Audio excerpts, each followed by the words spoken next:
A cockroach crawled into a classmate's clothes, and without hesitation, the man reached in, pulled it out in front of everyone, and tossed it out the window. At that moment, Jack started crying, not out of fear, but out of joy. Because John, the boy he liked, had been involved, and that was their first touch. Jack was an introverted gay teenager. He'd liked John from day one of high school. John's hair, eyes, and skin were exactly what Jack had imagined in a partner. And that smile John gave when he looked back? Instant love. But Jack was painfully shy. He hadn't spoken a single word to John until now. He'd finally worked up the courage to invite him for coffee. He'd rehearsed the conversation over and over in his head, yet when the moment came, he couldn't bring himself to speak. He couldn't even pick up an eraser John dropped. Classmates started nudging him, and Jack realized that if he didn't act now, John would leave. Summoning every ounce of bravery, he stepped forward. John stood up, confused by Jack's sudden approach. Panic hit, and Jack bolted. He didn't get to invite him. Every time he saw John, his mind froze, and words abandoned him. Still, it was the first time their eyes met. A small, precious step. Then Jack noticed a handkerchief John had dropped. This was his chance. He picked it up and called out to him, ready to finally ask him for coffee. John smiled and happily agreed.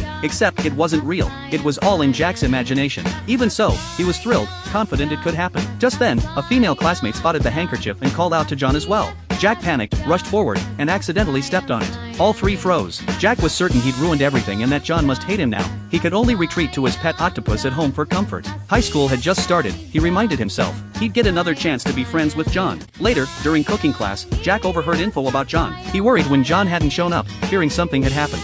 Then, unexpectedly, John appeared, running happily toward a friend. Jack's heart skipped a beat. When John put on an apron, Jack practically melted. In his mind, he imagined a newlywed scene, waking up to John in that apron, making coffee, asking how he slept. Snapping back to reality, Jack vowed he'd talk to John during class. The problem? Jack couldn't cook. Everything he tried ended in disaster. Frustrated, he shifted focus to John's friends, trying to mimic John's friendly charm. When the teacher stepped out, she warned everyone not to touch knives or start fires. Bored, the students started exploring the classroom and found two octopuses in the sink. Most kids recoiled, but Jack dashed forward. They were adorable. John noticed Jack's unusual enthusiasm, making Jack worry he looked weird and that John might think less of him. Then John picked up the other octopus.